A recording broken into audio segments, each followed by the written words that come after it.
murder was planned? It feels a little worse for me, but I don't know how you'll respond to that. It was. It definitely was. And, I think. Welcome to the Heal, Thrive, Dream podcast, where trauma survivors become healthy thrivers. Each month, we'll feature a theme in the trauma recovery and empowerment field. To promote your recovery, healing, and learning how to build dreams, here's your host, Karen Robinson, transformational coach and therapist.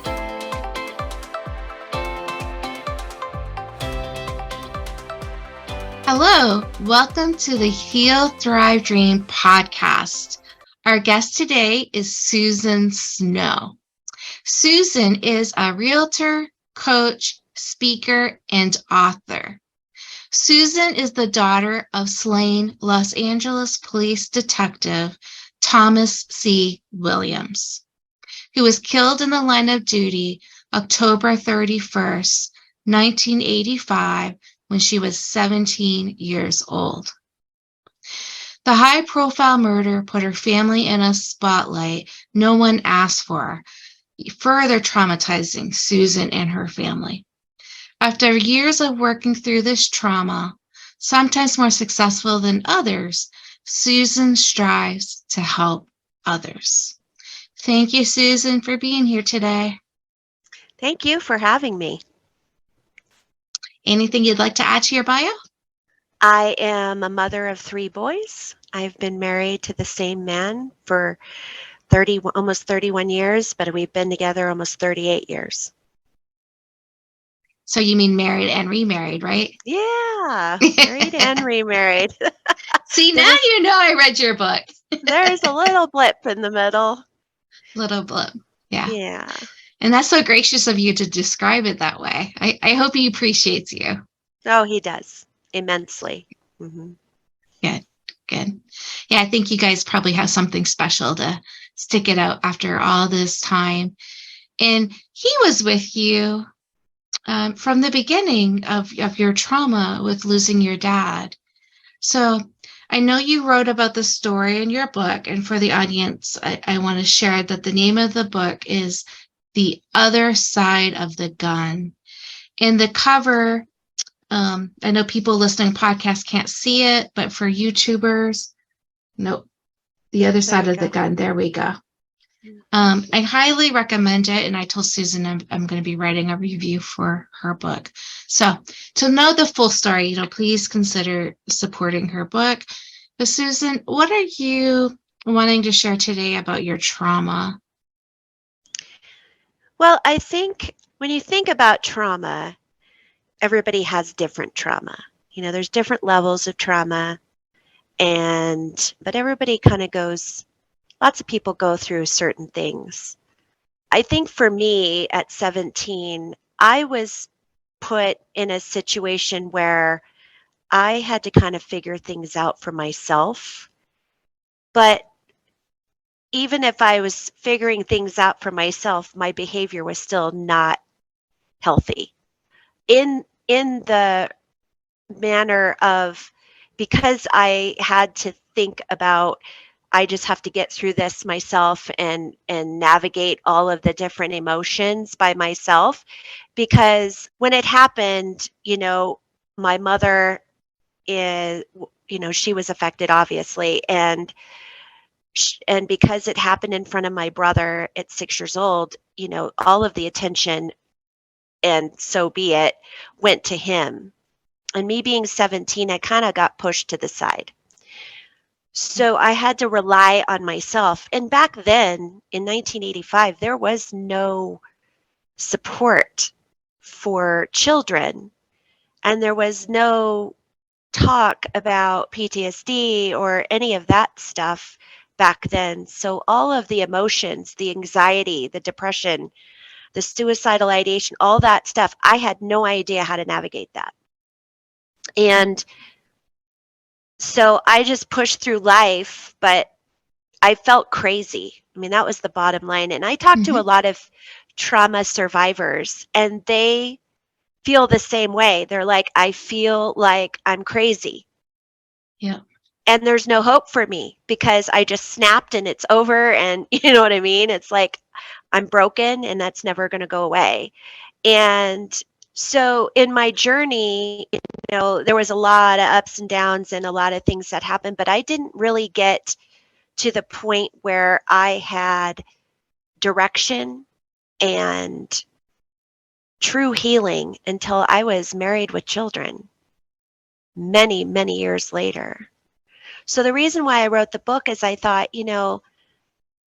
I feel like if people can learn through my experiences, maybe it's almost like giving them a,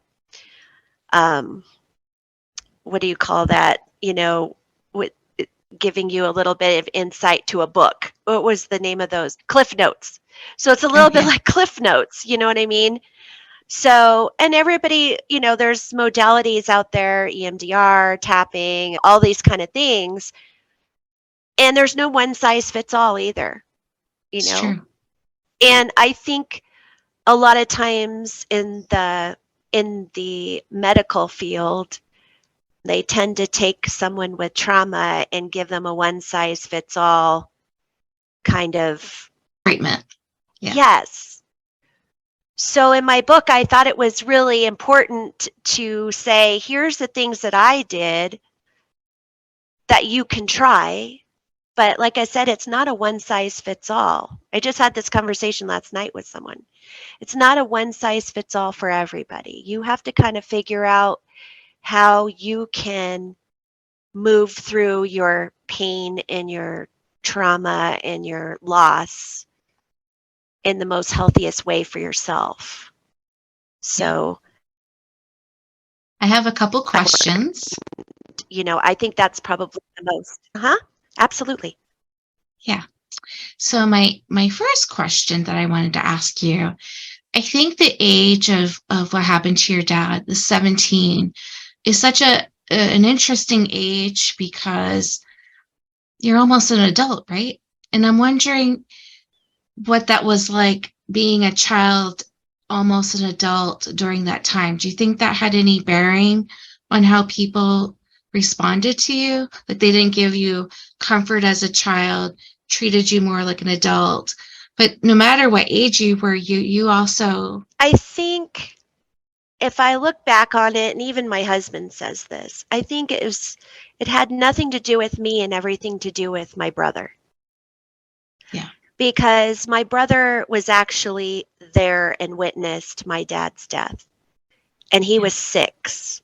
So because he was a 6-year-old, I think all of, everybody just kind of looked at him and supporting him because he was so small.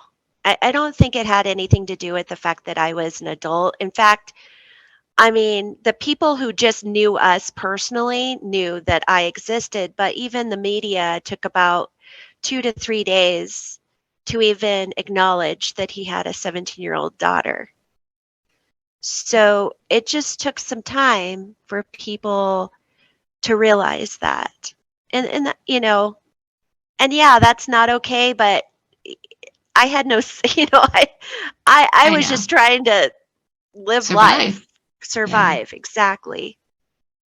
My next question, because I don't know, I'm just really curious about this, and I have no idea how you'll respond to this. Okay. Do you think it made it worse that your father's murder was planned? It feels a little worse for me, but I don't know how you'll respond to that. It was. It definitely was. And, I think it's not a life that I would wish on anyone. I mean, I had a normal, a normal life before this happened. And then all of a sudden, it was like something out of the movies, Yeah. And so I went from this normal teenage life to because it was planned and because everybody knew the behind the scenes, the police department kind of knew that there was a chance he could come after us, the family. Yeah. So it was so hard to read. Yeah. Yeah. And, and all of that didn't come out until the trials, where I learned all the details of how long they planned this and how much hatred the guy who actually killed my father had for my father because he was in law enforcement. And I mean, it was just when all of those things started coming up, that was another traumatizing thing for me, because then all of a sudden I already felt like I was unsafe. But then once they caught them and there was multiple defendants, I had a little sense of safety because I knew that they were behind bars. But when all the things came out in the trial, I realized, oh my gosh, I was not safe. For months, I was not safe. It's true. Yeah. And, and I just felt this sense of violation again. Like I just had that. And so, I mean, when that when that happened during the trial, it was like, okay, now I'm looking behind my back all the time because I'm wondering if any of his other people are out there, is my life in danger still? And as time went on, that, kind of went away, but it was just another trauma stacked onto the original trauma that I had. Yeah. I'll share with you that my brother's retired now, but he was a police detective. And so as I was reading your story, I tried momentarily to put my brother in the story, and all the police, like even like the stories about the police presence around your home, like it's excessive, right? It's so many people. And then all the police that would line up the roads and the highways, and the presence of the funeral. I couldn't even put my brother there. I was like, my mind was like, nope, this is not safe. This doesn't feel, I don't know how, and to lose a parent this way, and then feeling like you're on display for the media, like you Pretty couldn't much. have privacy you had to be you tried to be pretty stoic. And my heart hurt for that 17-year-old you. And I also appreciated the story that you told about another girl who lost her parent to gun violence, and how you went to the funeral to kind of support her. I thought that was beautiful. Yeah. Oh yeah, so that was the detective here in Aurora, Colorado. I think that was a part of my healing as well. I just felt, because all my friends and everybody was like, "Oh, don't do that to yourself. Don't go." No. But, I think a higher power was like, "Oh no, this is a part of your healing and you have to face it." And I faced it by myself for a reason, because I wanted to see how strong I was. It was almost like I was challenging myself to get through it, and experience it again. But at the same time, I was there in the mindset of, I am supporting this young lady that I don't know, but she's a teenager and her dad was the same age as mine when he Wow. died. And so it was really important for me. The connection was there in some cosmic way, but for me, it was like, okay, I have got to do this, and I have got to do this for her. And even though she doesn't know me and she'll never meet me, I have to do this for her, but I also have to do this for my 17-year-old self. It was pretty powerful to read. And clearly you were very strong, very strong. Yeah. Thank you. It's taken a long time. Yes. Another thing that I found striking is you mentioned mass shootings, especially I think it was Columbine that you talked about, and how very triggering that was for you. Now, unfortunately, as you know, there's shootings in our country, mass shootings is a pretty high statistic. do you respond the same way every time you hear about a shooting, or has that, because there's so many exposure over time, impacted how you feel? Oh, I have some strong feelings about it. I feel like we just can't, we're not learning.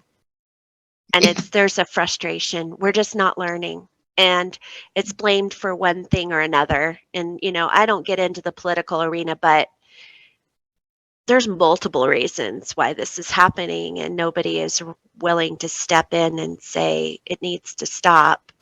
And here are the things that we need to look at. It's just not happening. And so I think every time, there was one yesterday Yes, I know. in Texas, and and I have friends in Texas, and I reached out to every single one of them and made sure that they were safe, and told them that I was thinking about them. And of course, they turn it around on me, and they're like, wait, wait, wait, wait. But it does have an effect in the fact that I immediately have empathy for the families, and their lives are totally different. But even the people around, the people that experienced it, that were there at that mall yesterday, you know what I mean? It's more of like, more people are hurting, and that's the sad part. That's the sad part, is that those people now have PTSD. Mhm. And so, I mean, with Columbine, I didn't even know I had PTSD. It just didn't even register for me, because I was conditioned to think that PTSD was only for the military, people going to Mm. war. And so when I did have my breakdown at Columbine, and I had all of the flashbacks and all the things that happened, and that was the first time that it happened to me. And my therapist looked me in the face and said, "You have PTSD." That was the first time that I ever heard that. So at that point, I was like, "Oh, you mean regular people can have PTSD?" It was just a different conditioning of my Mhm. brain. But at the same time, it gave me hope, because now I knew what was going on with me. Yeah, you can And treat now I it. can treat it. And Yeah. now I can, and I hear people talk about, oh, well, you can get rid of PTSD. No, you can't. Mm. PTSD is something that lives with you forever. The difference is that if you have the modalities to help you work through the different symptoms of it, because it does branch off into different disorders. You have Right. anxiety and depression, and all the kind of the bipolar disorder, like all the things that can happen. As long as you're dealing with them with a professional and finding the modalities that work for you, you can manage it, but it's not going to go away. So when Yeah, I hear people talk about, oh, PTSD can go away, it just makes me cringe, because I'm like, stop putting that information out, because it's it's destructive. Yeah. it's destructive and false. Yeah. So You can treat symptoms, yeah, just like if you have certain types of diabetes, like type 1, you can treat symptoms, but right, you have it. You can exactly. cure type 2 with with nutrition and exercise, Right, type diet 2, and but exercise. not everything has a cure. Right, What we do is we treat symptoms, help people right. feel better, have Yep. a better quality of life. But that also goes back to, the mental health industry, and how they put people in like a box of, Labeling. Hmm. yeah, this is what you are, or this is what you have, or whatever. But at the same time, it's like I said, it's not a one size fits all. You can't give one pill out and think that it's going to cure everyone. And I see that a lot. And I hear that a lot from people who are like, oh, they put me on this pill because I said this. And I'm like, you said this and they just put you on this pill? They didn't like really dive in and look at your physiology and take into consideration, because everybody's body is different too. So yeah, I mean, Yeah. that's the thing that, when it comes to like mental illness and things like that, that that gets under my skin too, because it's not a one size fits all.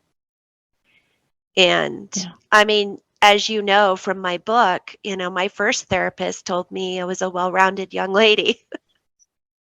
I know that's true. I know that's true, but not And I helpful was in going to that be moment. fine. Yeah, I was going to be fine for the rest of my life. And I was a hot mess, as you read. Like, I was not healthy. I was not, I was still suicidal. It's like, huh? And, It happens and that all was, the time. It yeah, happens all the time. Yeah. yeah. And I think a lot of it is because, if you don't know the questions to ask your therapist, especially at 17, you, Well, how would you know? you don't know what to ask to dive in and really like start dealing with your pain. So you're just relying on the adult, relying on the professional to know what they're doing. And that didn't end well for me. Do you know why a lot of therapists don't ask the right questions? I think maybe I they mean, might I be think afraid. that's exactly why. Yeah, I think fear has a lot to do with it, which is, you know, when I was thinking about what my book means, I really, my tagline is bulldoze through your fear, because you can't get healthy unless you face your trauma and you face your pain that's attached to it. But as human beings, we don't want to run towards pain. We want to stay in pleasure land. And I think therapists are the same way.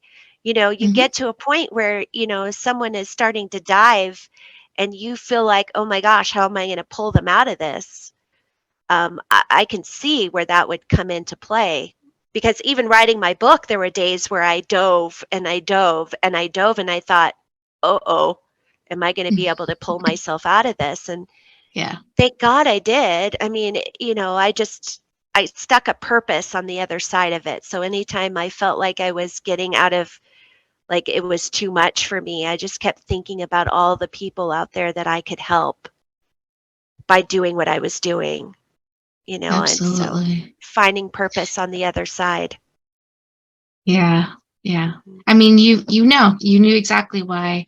And so I love my profession. I love and feel that a lot of therapists are doing great work, but it drives me batshit crazy when therapists aren't trauma competent. I don't mean Right. trauma informed. I mean trauma competent. Trauma is the main reason why there's mental illness or addictions. Like trauma is is that the baseline of most issues. Yep. And so if you're a therapist listening to this, please work on that. Take courses, get in groups. And if you're still fearing or not feeling like you can do this, then maybe it's a time to change roles. There's lots of other things that you can do in our profession. I've also seen therapists who are on call in the ER and they're afraid to talk about suicide. Yes. Like, are you kidding me? I've dealt you with have that to myself. Yes. you Yep. have to know how to talk to people about this. Yes, it's hard. I know what helped me is I used to supervise ER work. And so I lived in the ER. And so the more attempts you see, the more you ask questions, the more safety planning and recommendations you make. Of course, it does get easier if there's such a thing. But do what you need to do to be more competent in trauma and also suicide. Is just so important to be effective in therapy. And I think your book shows that very well. Thank you. I felt like, yeah, I definitely feel like there's still that stigma around suicide and mental illness. And it's really interesting because when I have conversations around with even past friends when they've read my book and they're like, I had no idea that you were going through that stuff. And you were the happiest, smiliest person I knew. And I always felt like you were so positive. And I said, and those are the people that are hurting inside. Yeah. And you can't take that for granted. You can't. And how many times do we see celebrities who have been these positive, happy, funny people, and they take their lives because you just don't know what they're internalizing. And That's right. a lot of times those people will put out the funny and the happiness because it's they're trying to change their own Yeah. perception inside themselves. So, I've even taught my kids, my kids have dealt with suicidal ideation. And, you know, I had one night where I stayed with my kid all night. I slept on the floor and it made him mad, but I'm like, I don't trust you. I don't Hmm. trust you, and I'm going to stay here. And if you need someone to talk to, I'm right here. I just want you to know we don't even have to talk. I will just stay here with you, laying on the floor, whatever you need, whatever you need. And No, that's a uh, parent, people. That's whatever what you we got to need. do sometimes. Yeah. Yeah. Yeah. I didn't try to like parent him. I didn't try to, I hear a lot from other kids that have dealt with that where their parents are like, don't be stupid, don't, that's Oh, so yeah. dumb and that's so selfish and that's so this and that, right? And it's hurtful to them because they are hurting and they just want to be heard. And that's Yeah. the bottom line. People just want to be heard. And right now it's, there's so many people out there that are screaming to be heard and they're not being heard. I agree Um, with you 1,000%. and that was why I wrote the book, because I wasn't heard. I wasn't heard. And for the first time in my life, I was like, it's my time now to tell my story, to tell my truth and get it out there. And it was scary. That was a Mhm. vulnerability to, you read it, it is out there. It is raw. It is vulnerable, right? But I felt like if I can be this way, other people will be this way. I'm giving them a safety net to be able to be vulnerable in their own story with their own things. So, and I think that's important for people's healing as well. So, I agree. I want to pivot for a minute if you sure, indulge me. If you don't want to, that's okay too. it's fine. So I want to respect what you said about not being in the politics of gun violence. I'm wondering how you manage that where gun violence and the NRA are such hot topics. Are you willing to say a little more about your opinions on that? Well, many years ago, I went up against the NRA with my mother, and my mother actually lobbied a few years later after my dad was killed. She lobbied and was able to get semi-automatic weapons banned in the state of California. So we've been very much in the past. Um, she doesn't do anything now, but back then, she did, and we both went up against the NRA and trying to explain to them that, I personally, if you want to have a gun in your home to protect your kid, your family, your whatever, that's fine. It is a Second Amendment right. However, when I think about it, the founding fathers were not talking about AK-47s and AR-15s. They were talking about muskets. Right. So Huge I difference. huge difference in the type of weapon that they were discussing when they did draw up the Second Amendment right. So my argument is always like, are you going to hunt with an AR-15? Because there won't be anything left of the animal. Right. Those type of weapons were made for killing, and they were made for killing multiple things, not just one. And so, um, I dive into it a little bit, but I don't really get too much into it just because it's been a frustration since Hmm. 1985, Yeah. and it, we don't seem to be learning. Yep. Nobody wants to listen from the NRA side, they're just stuck in what their beliefs are, and Well, making money, if you were making money is honest. the bottom Yeah. line. I mean, yeah. And so it's all about money. And so it's frustrating, definitely frustrating. But I mean, the only way that the country is going to come to some sort of plan around gun control is if people are willing to sit at the table and have very difficult discussions. And I'm just not sure that we're in a place for that to happen.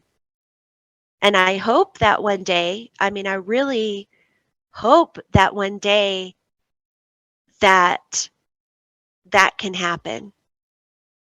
Yeah. But I've been told that I'm overly optimistic. So, Mm. you Well, we know, have to have, if we don't have hope, what do we have, right? right? So, Exactly. I'm yeah, yeah. hopeful, and that's I do stick to that, but I really feel like my thing is, I feel like there's a lot of things in our Constitution that needs to be tweaked for today's society Yeah, and today's issues that they didn't have way back then. I agree. And I think we need to amend the Constitution for the times and the things that are going on around us right now. And nobody's willing to do that either. So, But I think I found it, and I think listeners who have been involved or impacted is probably the better word by gun violence. I think it's important to talk about. So I really appreciate you sharing your opinions. I know it's if we're honest, it looks like the problem is getting worse and not better. I know there's legislation that has changed in some parts of the country that has gotten a little better. But I can appreciate if you're a victim or a survivor of gun violence, how incredibly exhausting this fight would be. And for people to weave in and out of it and maybe pass on the torch to the next person, just because it's survival, it's exhausting to be on a fight day in and day out and not see the progress. So absolutely. I just wanted to say that. Okay. So Absolutely. we are pressing on time. So I want to start by wrapping up.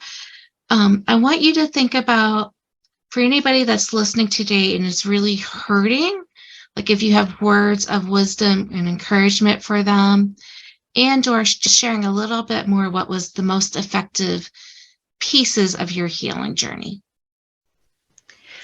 So I just had a conversation with a woman that just lost her husband to suicide. And here's what I told her, because it was 8 months ago, she's hurting really bad right now. And nighttime is the hardest because as you rest, your brain just takes over. So what I told her, and what the modality that helped me in the very beginning was journaling.